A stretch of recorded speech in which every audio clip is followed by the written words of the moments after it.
Good morning students. Today our topic is government companies. ठीक है, उस दिन हमने किया था जॉइंट स्टॉक कंपनीज, आज हम करेंगे गवर्नमेंट कंपनीज।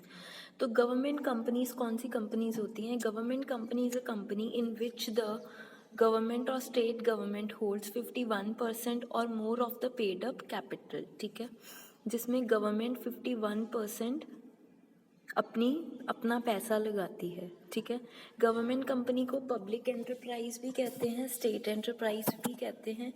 इसको कंपनीज एक्ट के अंडर ही रजिस्टर किया जाता है, जैसे जॉइंट स्टॉक कंपनी को किया जाता है। ठीक है, next is features of government companies. The main features of government companies is it's register under the companies act. ठीक है, इसकी सेपरेट लीगल एंटिटी होती है, जैसे जॉइंट स्टॉक कंपनी की होती है। ठीक है, इसको हम कोर्ट में भी लेके जा सकते हैं। अगर कोई गवर्नमेंट कंपनी आपके साथ बुरा करती है तो जो मेंबर है वो उसको स्यू कर सकता है। स्यू मीन्स उसको कोर्ट में लेके जा सकता है। The annual reports of the government companies are required to be presented in parliament. Parliament में दिखाई जाती हैं। ठीक है, next is the capital is Holi और पार्शली प्रोवाइडेड बाय गवर्नमेंट। अब ये भी हो सकता है कि जो इन्वेस्टमेंट हो कंपनी में वो या तो पार्शली कुछ परसेंट गवर्नमेंट पे करे या फिर सारा ही गवर्नमेंट पे करे। In the case of partially owned company the capital is provided both by government and private investor, but in such a case the central और state government must own at least 51%। अगर partially own करना है तो minimum 51% government के पास होना चाहिए। It is manage by board of directors. आपको पता ही है, जैसे joint stock company board of directors manage करते हैं, इसमें भी ऐसे ही होता है। बस इसमें ये है कि जो मेजॉरिटी ऑफ डायरेक्टर्स हैं they are appointed by government. इसमें गवर्नमेंट जो है वो अपॉइंट करती है डायरेक्टर्स।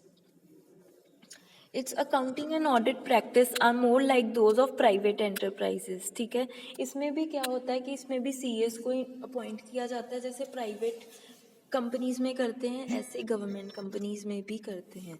ठीक है, its employees are not civil servants. Its regulates its personal policy according to its article of association. इसमें जो एम्प्लॉयज होते हैं वो सिविल सर्वेंट्स नहीं होते। ठीक है, एंड इसमें जो भी आप चेंजेस करना चाहते हो वो आर्टिकल ऑफ एसोसिएशन में किए जाते हैं।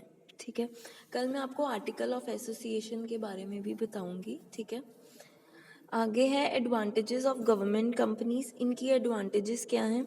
एक तो सिंपल प्रोसीजर होता है। ठीक है, as compare to public enterprise, क्योंकि इसमें क्या है, a government company as compared to other public enterprise can be easily formed as there is no need to get a bill passed by the parliament और state legislature. इसमें कुछ भी आपको ऐसे नहीं है कि आपको बिल पास करवाना है, इसको आप नॉर्मली सिंपल कंपनीज एक्ट के अकॉर्डिंग कर सकते हो। Next is efficient working on business lines. The government company can be run on business principle. It is fully independent in financial and administrative matters. Its board of director usually consists of some professional and independent persons of repute. तो क्या है कि इसमें government जो है वो अपने कुछ प्रिंसिपल्स दे देती है, उसके अकॉर्डिंग आपने काम करना होता है। बट जो कंपनी है वो फुली इंडिपेंडेंट होती है अपने वर्क के लिए, कैसे उसने अपनी एडमिनिस्ट्रेशन चलानी है।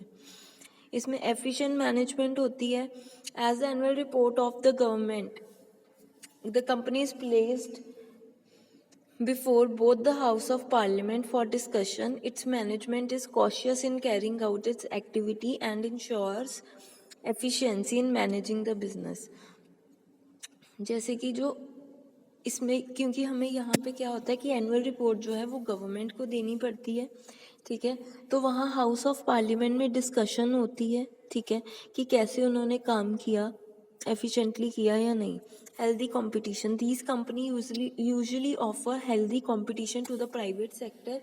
It ensures the availability of goods and services at reasonable price without compromising the quality.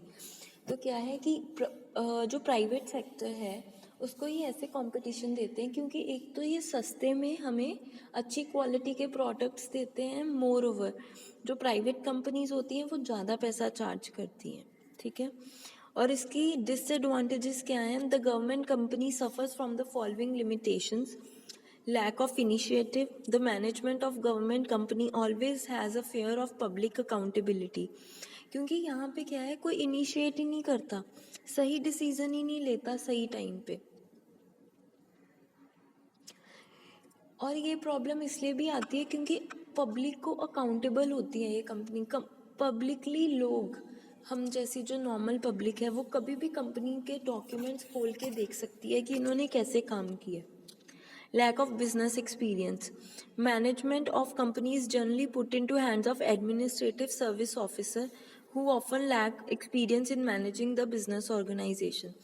इसमें क्या है कि जो डायरेक्टर्स वगैरह होते हैं वो हाई अथॉरिटी ऑफिशियल्स ही होते हैं, जिन्होंने पहले as a officer, service officer काम किया, जैसे आईएएस, आईपीएस।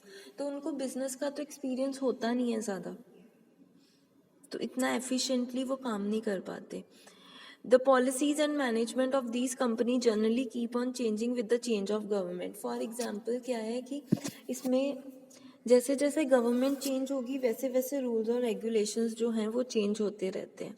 तो इससे क्या होता है कि अनहेल्दी सिचुएशन हो जाती है बिजनेस एंटरप्राइजेस के लिए, क्योंकि उनको बार बार न्यू न्यू रूल्स फॉलो करने पड़ते हैं, तो वो इतना एफिशिएंटली काम नहीं कर पाते।